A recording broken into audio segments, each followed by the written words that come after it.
बता रहे थे और वो समझते हैं, कौम भी समझती है कि हम इंतहा पसंद नहीं है, लेकिन हम इन सफाइयों से गुजर चुके हुए हैं। हमने ये बातें करनी छोड़ दी हुई है। हम अपने उम्मीदवारों को मरहबा कहते हैं और उनकी मोहब्बतों को सलाम कहते हैं। वो हमारे बारे में हम ये कहते हैं, अगर नामूसे रिसालत पर पहरा देना जुर्म है तो ये जुर्म हम हर बार करेंगे इंशाअल्लाह। अगर पाकिस्तान के अंदर खत्म नबूवत का अलम बुलंद करना जुर्म है तो ये हम हर बार करेंगे। अगर कश्मीर की बात करना जुर्म है तो ये जुर्म हम हर बार करेंगे। अगर पाकिस्तान से भागे हुए 50 रुपए के स्टाम्प जिसको नवाज शरीफ कहते हैं उसको दोबारा लाकर वजीर आजम बनाने की कोशिश की गई और उसकी राह में खड़े होकर शीशा पिलाई दीवार बनना जुर्म है तो ये जुर्म हम हर बार करेंगे। और अपनी बगलों में पाले हुए लोगों को जनाब कभी दाएं और कभी बाएं करना अगर जुर्म है तो ये जुर्म, और अपने बगलों के पाले हुए लोगों को हमारे सरों पर सवार करना अगर उसके खिलाफ करना जुर्म है तो ये जुर्म हम हर बार करेंगे। अगर फलस्तीन के मजलूम बच्चों की बात करना जुर्म है तो ये जुर्म हम हर बार करेंगे इंशाअल्लाह। और अगर हर के बच्चों को फ्रीडम न मिले और जनाब उनके बडेरों के, सरदारियों के, जनाब नवाबों के, जनाब महल्लात के दरवाजे भी जनाब मीनार पाकिस्तान से बुलंद हो और उनकी इज्जतें महफूज हो और कौम की गरीब बेटी की इज्जत लुटी रहे और वो भूख के लिए नहरों पर खड़े होकर नहरों के अंदर छलांगे मारे, अगर उसकी इज्जत की बात करना, उसके हुकूक की बात करना ये जुर्म है तो ये जुर्म हम हर बार करेंगे, 100 बार करेंगे, सरे बाजार करेंगे, अगर वक्त आया तो सरेदार भी करेंगे।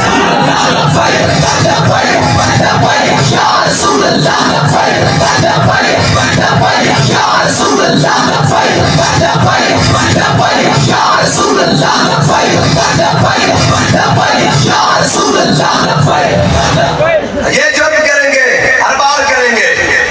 और हम तो कहते हैं लबे बाम भी पुकारा, सरेदार भी सजा दी। लबे बाम भी पुकारा, लबे बाम ये है हमारे लिए। बेशक हजारों लाखों के मजमे हैं, जनाब हजारों लोग बैठे हुए हैं, लेकिन हम कहते हैं लबे बाम भी पुकारा और सरेदार भी सजा दी। कोट नागपत की कोट जनाब कोठड़ी हो और सामने फांसी का फंदा नजर आता हो, सामने फांसी के फंदे हो तो वहां भी कहते थे लबे बाम भी पुकारा, सरेदार भी सजा दी। मैं कहां कहां पहुंचा तेरी दीद की लगन में। ये हम अपना नजरिया, और अल्हम्दुलिल्लाह हम नजरिया रखते हैं, हम बात रखते हैं। हम वो तो नहीं है ना यार कि जनाब 2 पर्चे कटे, 2 दिन जेलों में और रोते हुए बाहर आकर कहा जी हमारी सियासत से बस है, मैं रिटायरमेंट लेता हूं। मैं कहा ख्वाजा फरीद ने आख्या काफिर गड़ा जारी ना के आखे हुण मेरी बस है, काफिर गड़ा जारी ना के आखे हुण मेरी बस है, सिर ते नहीं वफा न मनी है ओ पीर फरीद दा दस है। ये तो गल ना हुई ना, गल्लां करनी है कि साडी रेड लाइन है। हां जी, जदों रेड लाइन पट्टी अगले ते चू भी किसी ने नहीं की। ये तो गल नहीं ना होंदी। साडे तो जनाब हुजूर दे दीवाने ओन इथों लैके उत्थे तक और उत्थों लैके इत्थे तक जेड़े कहंदे ने हथकड़ी पा के भी, जेड़े कहंदे ने हथकड़ी पा के भी लब्बा है, की कहंदे भाई हथकड़ी पा के भी, जेल जाके भी, चक कटा के भी, जल्दी दिया फैया कटा के भी, और शेड्यूल लगा के भी, कदम हो के भी, जाके भी, जाके भी, ये बेड़ा आया था फटे उधर चढ़ के भी।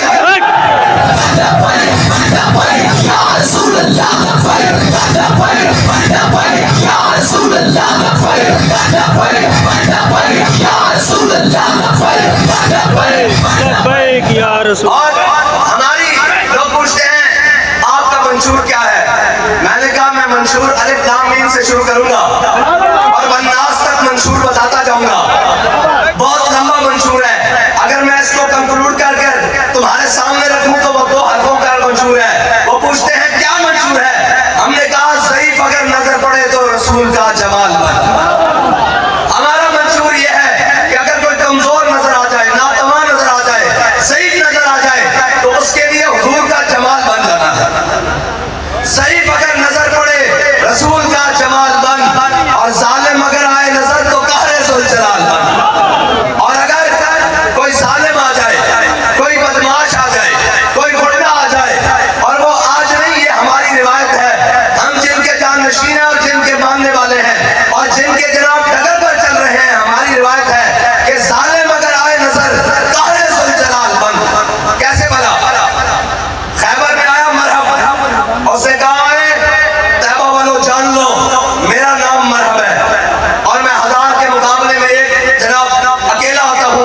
और मेरे पास इतनी कुव्वत है और इतनी ताकत है, जरा ख्याल से निकलना बाहर।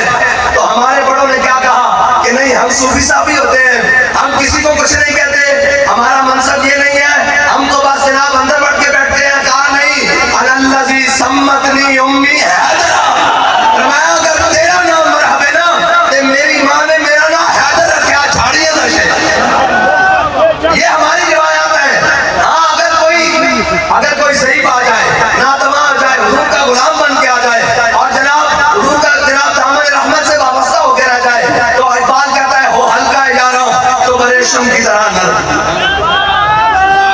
हो हल्का यारों तो बड़े रेशम की तरह नरम, रस्म हक को बातिल हो तो फौलाद है मोमिन। और हमारे यहाँ उल्टा है, जो कौम का डाकू है, जो कौम का चोर है, जो कौम का गद्दार है और जो कौम का जनाब लूटने वाला है, कौम को खाने वाला है, जो कश्मीर को बेचने वाला है, जो पाकिस्तान को 2 लाख करने वाला है, वो हमारे लिए बदमाश है और बाहर जाके उनकी धूप भी खुश हुई होती है। और जनाब फिर मैं अगली बात कर दूं कि हमारे लिए वो बदमाश है और कहते हैं हम कौम को वहां से हिट करेंगे, पता भी नहीं चलेगा और मैं ऐसे करके रख दूंगा, वैसे करके रख दूंगा। यहाँ बदमाशियां और अमेरिकी एयरपोर्ट पर उनकी पेंटें उतरवाई जा रही होती है। हम भूले नहीं है, तुम्हें याद हो कि ना याद हो, मुझे याद है जरा जरा। हाँ, हमारी कौम का थोड़ा सा निस्यान वाला मामला है, ये भूल जाती है, हम नहीं भूले। और मीनारे पाकिस्तान पर आकर जनाब वैसे बड़ी मजे की बात है कि कुछ अहबाब लब्बैक वालों से पूछते हैं कितने लब्बैक आले, कोई मामला हो जाए कितने लब्बैक आले, मैं कहा काका हौसला कर, थे नहीं लब्बैक आले, लब्बैक आले ऐसे ही लब्बैक आले ना नसन ते ना नसन देंगे, दोवें काम करनगे, ना नसन ते ना नसन दे, क्या कितने लब्बैक आले। मैं कहा यार जिन्हां दा लीडर 50 रुपए दे स्टाम्प ते उन्हां नूं छड़ के लंदन नस जावे, वो भी पुछदे कितने लब्बैक आले, फिर वापस आवे और फिर मीनारे पाकिस्तान में साइज खड़ा हो गया के कहते मुझे समझ नहीं आ रही मैं कहां से शुरू करूं। मैं कहा हम आपको बताते हैं आपने कहां से शुरू करना है, कहां इंतजाम करना है। कहते हैं मुझे समझ नहीं आ रही कहां से शुरू करूं, ये बुजुर्ग बैठे हैं जो सफेद दाढ़ियों वाले नौजवानों को तो नहीं पता। कहते हैं कहां से शुरू करूं, मैंने कहा किबला कर्ज उतारो मुल्क सवारों से शुरू करें, आप कर्ज उतारो मुल्क सवारों से शुरू करिए। एक टीम बनाई थी कि जनाब कर्ज उतारेंगे और मुल्क सवारेंगे, सारे पैसे इकट्ठे किए और लंदन जाके फ्लैट बना लिए और फिर जाकर जनाब वहां महल बना लिए, सरे महल में जनाब जगह ले ली। कहा कहां से शुरू करूं, मैंने कहा कर्ज उतारो मुल्क सवारों से शुरू करें। और कहा जी फिर कहां से शुरू करूं, मैंने कहा सारा माल इकट्ठा करके सऊदीया भागने से शुरू करें। फिर कहा मैं कहा वापस आने से शुरू करें, इक़्तिदार की कुर्सी पर बैठने से शुरू करें। फिर कहां से करूं, मैंने कहा येलो कैप स्कीम से शुरू करें, कौम का पैसा लूट कर खाने से शुरू करें। फिर आगे चले मुमताज कादरी को फांसी देने से शुरू करें। अगर आपको याद नहीं है हम याद दिलाते हैं आपने कहां से शुरू करना है। आप शुरू करें जनाब मुमताज कादरी को फांसी देने से, फिर आप शुरू करें खत्म नबूवत पर डाका डालने से, फिर आप शुरू करें जनाब और जनाब फिर आप शुरू करें कहां से बना, यहां से कि जनाब आपने कौम को बिलखता और शिकस्त छोड़कर एक नाअहल के हाथ आपके अंदर इतनी जुर्त थी तो आप जेल काटते और बैठे रहते, हमें पता होता कौम का दर्द है और तुम कौम के लिए आए हो, तो वहां से छोड़कर 50 रुपए के इस्लाम से भागने से शुरू करो। और अब जब तुम्हें इक़्तिदार के ख्वाब दिखाए गए, तुम वापस जहाज से लाए गए और यहाँ आकर कहते हो मैं कहां से शुरू करूं और कहां खत्म करूं, मैं किधर को जाऊं और कैसे जाऊं। मैंने कहा जो अपनी और फिर आकर कहा कि मैं अपनी कौम के लिए आया हूं और मैंने कहा कौम भी बड़ी भोली है जो कहती है नवाज शरीफ हमारे लिए आया है, तुम्हारी अम्मा दुनिया से चली गई, अच्छा बेटे का क्या आगे जनाजा पड़ता, लेकिन कहा गया जनाजा पढ़ने जाओ, कहा मुझे गिरफ्तार कर लेंगे। मैंने कहा जो अम्मा के जनाजे के लिए नहीं आया वो कौम के लिए आया है। सही बात, सही बात। जो अम्मा का जनाजा पढ़ने पाकिस्तान नहीं आया और अम्मा को कोरियर मां का हक सबसे ज्यादा है कि सियासत का हक है। ये तो ऐसे भेड़िए हैं जो अपने इतने रिश्ते भी पामाल कर देते हैं अपनी सियासत की खातिर। आपको ये लोग प्यारे लगते हैं, प्यार है किसी को, है नवाज शरीफ से किसी को प्यार? हाँ जी, जो अपनी अम्मा के जनाजे के लिए पाकिस्तान नहीं आया वो कौम के दर्द के लिए आया है। उसे ये एहसास है कि फुटपाथ पर रोड सोने वाले का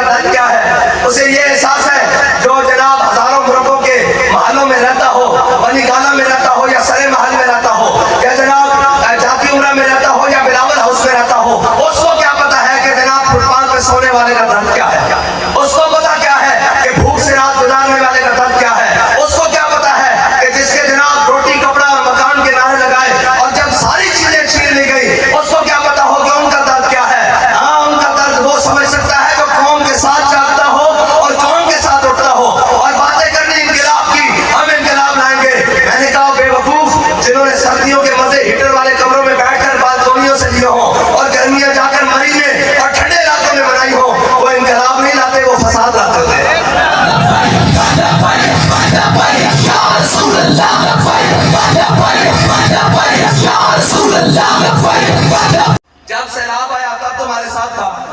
जब जनाब क्या कहते हैं उसको, महंगाई आई, पेट्रोल की जमीन आसमान पर कीमतें लगी, तब साथ था आपके। इक़्तिदार के लिए आप उसके साथ जाएंगे, ऐसा तो नहीं हो सकता ना। आप मुझे बताएं, कोरोना आया, लब्बैक वाले आप कौम के साथ थे या नहीं थे? बताएं जी, कौम के साथ थे या नहीं थे? जब सारे मास्क लगाकर अपनी जानों की परवाह कर रहे थे, उस वक्त लब्बैक वाले लोगों के घरों के दरवाजों पर राशन पहुंचा रहे थे। अच्छा जी, आगे चलते हैं। जब सैलाब आया, आपको कोई शख्स नजर आया उनके साथ मुश्किल वक्त में, जब उनके घर भी तबाह हो गए, फसलें भी तबाह हो गई, जानवर भी तबाह हो गए, जनाब वो बेकार हो, जनाब बेअसरा हो गए, मुझे बताओ उनके साथ कोई नजर आया? आपको लब्बैक वाले जो नजर आए होंगे, तो मुझे बताओ कौम के। अच्छा आगे चलते हैं। महंगाई हुई और कहा कि डॉलर आएगा और डॉलर समझ जाएगा। ना डॉलर पकड़ा गया और ना डॉलर पकड़ा गया, दोनों चीजें आसमान से ऊपर। मुझे ये बताओ कि जब महंगाई आई कौम के साथ कौन खड़ा रहा? अच्छा आप आगे चलते हैं।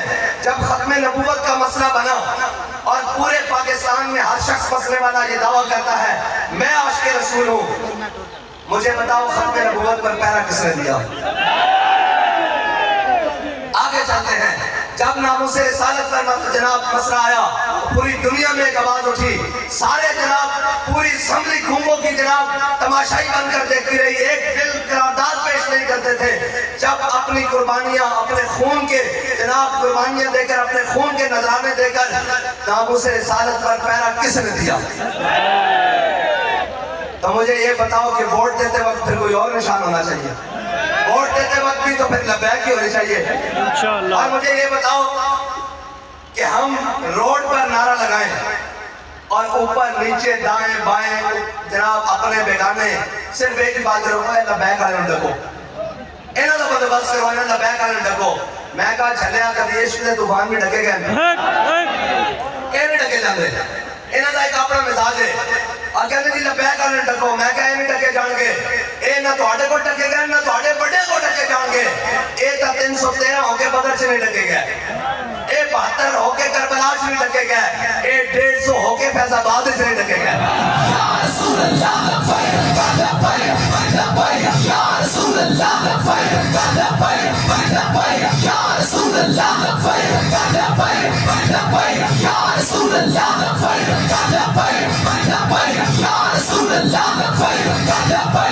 हमारा मंशूर और आपको कहेगा कि इमरान खान को कुछ नहीं कहते, और यार जितना अपनी शायद कोई नहीं बनू उनकी आखी हो उन्हें पल्ले की रहा उनकी आखी हो और गल असी करन दे लायका मैदान जदों वो है सी कहंदे तुसी इमरान खान को कुछ नहीं कहते।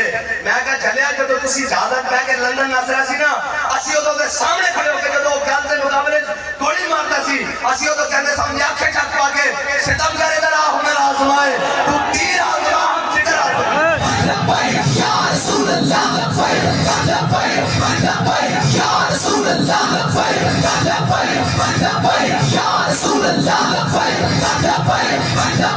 या रसूल अल्लाह। और उसने किया किए उसने बेचारे अपने पल्ले कख नहीं लिया। असी गल करन दे लायक जड़ा सामने जालिम और जाबिर बन के खड़ा होवे और जड़ा आखे मैं बदमाश हां, जड़ा आखे ते फिर असी कहंदे हैं अल्लाजी सम्मतनी उम्मी हैदरा। हां असी औखे मेरे वेख के नसते नहीं। हां फिर जनाब जहाज पे के लंदन नहीं दौड़ जाते और उथे केएफसी और मैकडॉनल्ड खा के बाद जो आके मेरे कौम दा पता दर्द औखे मेरे नस जाना ये तो गल नहीं ना, काफिर है जड़ा जारी ला के आके। हाँ ये गल नहीं।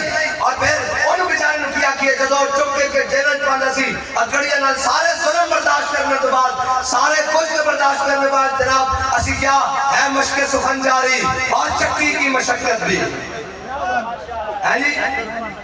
ऐ चक्की जेल तुम्हारा चक्की है मशक़ सुखन जारी और चक्की की मशक्कत भी, एक तरफा तमाशा है हसरत की तबीयत भी, जो चाहो सितम कर लो और भी खुल खेल लो पर हमसे कसम ले लो कि हो जो शिकायत थी। हम ही थे वो लोग सारे जुल्म बर्दाश्त करने के बाद बाहर आके रोए नहीं, बाहर आके किसी जनाब किसी के सामने खड़े होकर रोए नहीं। और ये हमारी पावर नहीं है। अल्लामा इकबाल से पूछते हैं इकबाल ये किसके दूसरी पावर है, कहता है कुव्वत सुल्तान अमीर अज़ला इला और हैबत मर्द फकीर अज़ला इला। मान कहता है ये ला इलाहा इल्लल्लाह मोहम्मद रसूलुल्लाह की पावर है। और बाहर आकर रोए नहीं, और जनाब बाहर आकर जनाब जजा फजा नहीं की कि जनाब हम जा रहे हैं, हमारी रिटायरमेंट है। बल्कि किसी ने पूछा, हमारे कारकुन जो जेल में थे ना, एक कारकुन से किसी ने पूछा बाकी जेल के कैदियों ने जो मुख्तलिफ केसों में बंद थे, उसने कहा बता रिहा होने के बाद कहाँ जाएगा? उसने कहा रिहा होकर मैं सीधा थाने जाऊंगा। उसने कहा अरे तेरे जनाब जमात के बारे तेरे इतना मुश्किल हालात जनाब थाने की लैंड जाएगा। उन्हें कहा थाने जाऊंगा, उन्हें कहा तेरे पकड़ के फिर जेल दे देंगे, उन्हें कहा फिर जेल आ जाऊंगा, उन्हें कहा फिर थाने जाऊंगा, उन्हें कहा फिर जनाब पकड़ के तेरे जेल से दे देंगे, उनका फिर थाने जाऊंगा, उन्हें कहा 10 थाने लैंड की जाएगा। उन्हें क्या थाने लैंड पता की जाना है? जब मैं गिरफ्तार होया मेरा झंडा थाने पे जब मैं गिरफ्तार होया मेरा झंडा थाने पे वो झंडा मैं चुगना। उन्हें कहा फिर किधर जाएगा? उन्हें कहा मैं बाबा जी को टुर जाऊंगा और जाके आखांगा बाबा जी तुसी जड़ा झंडा मैनू देता ना, असी तक गुजा असी झंडा भी थले नहीं आने देता। भाई इन्हां दे कारकुनान ऐसे होन, उन्होंने जनाब और बाकियों के लीडरान ऐसे होन, थोड़ी सी गल के रो पैन। मैं कह नहीं ये रोना नहीं, खाक में मिल और आग में जल, जब खिश्क बने तब काम चले, इन खस्ता दिलों के उनसर पर तामीर न कर बुनियाद न रख।